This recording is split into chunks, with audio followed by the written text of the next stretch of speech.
Selamat pagi pemirsa. Berita Padang hadir kembali hari ini bersama saya Adini dan sejumlah informasi telah kami siapkan untuk Anda. Berikut selengkapnya.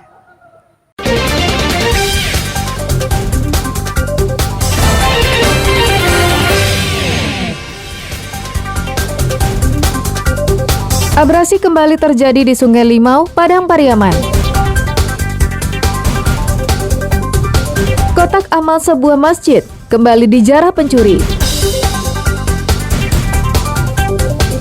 Warga mampu terlibat BLT, hingga mahasiswa demo yang takut kehujanan. Kami sampaikan dalam Padang Sepekan.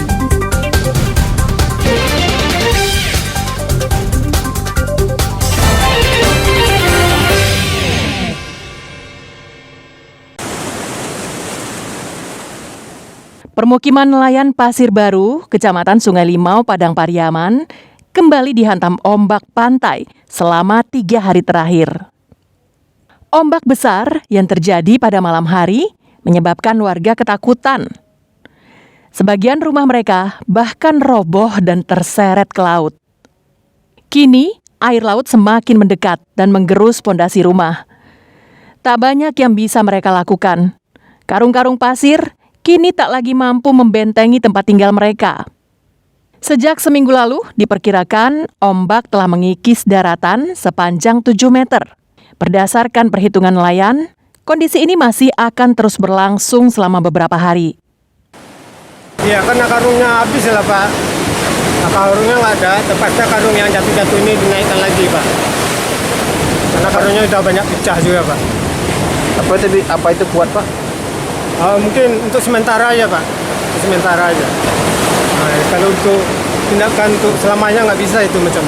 Semenjak dari tanggal 13 sampai sekarang lebih kurang 7 meter lah dimakannya yang baru-baru ini, yang 2 hari ini. Mencapai 2 hari lagi sampai 3 hari lagi, ibarat orang pantai ramalannya sekitar 3 hari lagi lah pernah. Berbagai usaha sudah dilakukan warga, meminta bantuan kepada pemerintah daerah ataupun pemerintah pusat. Warga berharap pemerintah membangun beberapa buah batu pemecah gelombang yang menjorok ke laut sepanjang 20 meter. Namun sampai saat ini, keinginan warga tersebut belum juga terwujud. Eki Rafki melaporkan dari Padang Pariaman.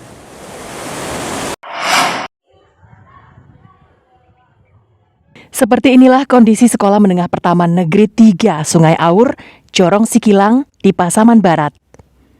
3 ruangan belajar rusak. Selain loteng ruangan belajar, loteng teras sekolah juga rusak berat. Demikian juga halnya dengan kaca jendela yang pecah dan lemari ruangan belajar siswa rusak parah. Murid-murid pun belajar dalam suasana yang gerah karena tidak ada loteng di ruangan kelas yang biasanya menahan hawa panas. Selain itu, atapnya juga bocor dan menyebabkan air hujan menggenangi ruangan kelas. Sekolah ini juga kekurangan sarana dan prasarana penunjang pelaksanaan pendidikan. Laboratorium IPA dan laboratorium komputer masih menumpang di ruangan kepala sekolah. Fasilitas untuk murid juga sangat minim. Toilet telah lama rusak dan tak bisa lagi digunakan. Hanya toilet guru yang masih berfungsi dan jumlahnya hanya 1 buah. Guru dan murid harus antre untuk menggunakan toilet tersebut. Beberapa siswa memilih pulang dan menggunakan toilet di rumah daripada harus antre. Menurut salah seorang guru, rusaknya sekolah itu telah berlangsung lama. Upaya pihak sekolah meminta perbaikan ke Dinas Pendidikan Pasaman Barat hingga saat sekarang belum dikabulkan. WC siswa sekarang nggak ada. Jadi kalau mereka mau ke kamar kecil atau buang air besar, mereka pakai siswa guru. Sarana kita yang belum ada, kita belum punya labor komputer. Pak, kita menumpang ke ruang kepala sekolah.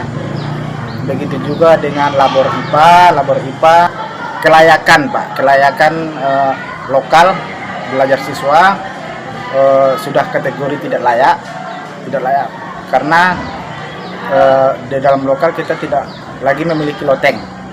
Siswa menuntut pemerintah Pasaman Barat segera memperbaiki ruangan belajar dan melengkapi fasilitas sekolah sehingga mereka bisa nyaman mengikuti pelajaran yang disampaikan gurunya.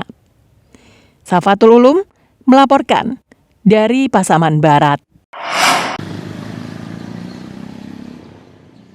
Ini adalah jalan lama lintas tengah Sumatera yang menghubungkan Sumatera Barat dengan Provinsi Jambi. Jalan ini dulunya dilalui oleh bus-bus antar provinsi, mulai dari Aceh, Medan, Kota Padang menuju Pulau Jawa sebelum adanya jalan lintas tengah Sumatera. Jalan lintas lama ini kondisinya rusak parah karena dipenuhi lubang-lubang besar. Truk-truk bermuatan berat melalui jalur ini mesti hati-hati dan pelan-pelan.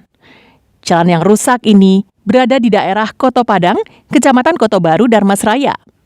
Saat hujan, jalan ini semakin sulit dilewati kendaraan karena lubang-lubang besar tersebut menjadi jebakan bagi pengendara. Berlobang nggak diperhatiin, udah banyak makan kecelakaan. Semalam ada yang meninggal. Jadi sekarang jalannya tanam sawit sama warga.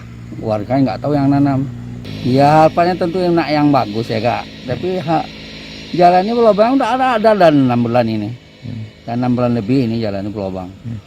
Di depan warungku ini, di sana, ini udah aku timbun juga dulu nih kok, pelobang lagi. Ini yang kena makan sini, tengah sana. Ya sangat prihatin sekali dengan keadaan jalan seperti ini Pak. Kami terganggu, jalan nggak lancar. Sudah berapa lama kejadian? Oh udah lama Pak. Ya harapannya ya segera diperbaiki lah. Ini jalan lintas lama ya Mas? Iya. Wah banyak Pak, ada 10 titik lebih. Menurut warga, akibat kerusakan jalan ini sering terjadi kecelakaan hingga menimbulkan korban jiwa. Jalan rusak dan berlubang ternyata tidak hanya terdapat pada jalan lama, namun juga di jalan baru menuju gelanggang olahraga Darmasraya. Warga menanam pohon sawit di tengah jalan yang berlubang tersebut. Warga berharap pemerintah daerah ataupun pemerintah pusat memperbaiki jalan rusak tersebut. Eko Pangestu melaporkan dari Darmasraya. Kita lihat penyerahan bantuan kepada perwakilan. Ribuan warga Kecamatan Sipora Utara dan Sipora Selatan Kabupaten Kepulauan Mentawai mendapatkan bantuan sosial dari Polda Sumatera Barat Selasa malam. Bantuan berupa sejumlah bahan pokok tersebut diberikan untuk meringankan beban masyarakat yang terimbas kenaikan harga bahan pokok. Warga merasa terbantu dengan pemberian tersebut. Terima kasihlah atas bantuan sosialnya. Kami mewakili masyarakat Desa Sido Makmur mengucapkan terima kasih kepada Bapak Kapolda yang telah hadir mengunjungi kami di Mentawai ini, dan kami juga mengucapkan terima kasih atas bantuan sosialnya kepada masyarakat kami. Ada bantuan ini, kami sangat merasa terbantu. Ya, karena ini informasi mendadak, lalu hanya mendapat informasi Matobek dapat kuota 65. Jadi kepala dusun harus lakukan identifikasi kategori-kategori ekonomi yang di bawah, terutama janda-janda punya penyakit tahunan. Warga terharu dengan perhatian dan bantuan yang diterima. Bagi warga Mentawai, kedatangan Kapolda Sumatera Barat merupakan peristiwa besar karena selama ini jarang ada pejabat provinsi yang datang. Beni Eka Putra melaporkan dari Mentawai. Dan untuk perwakilan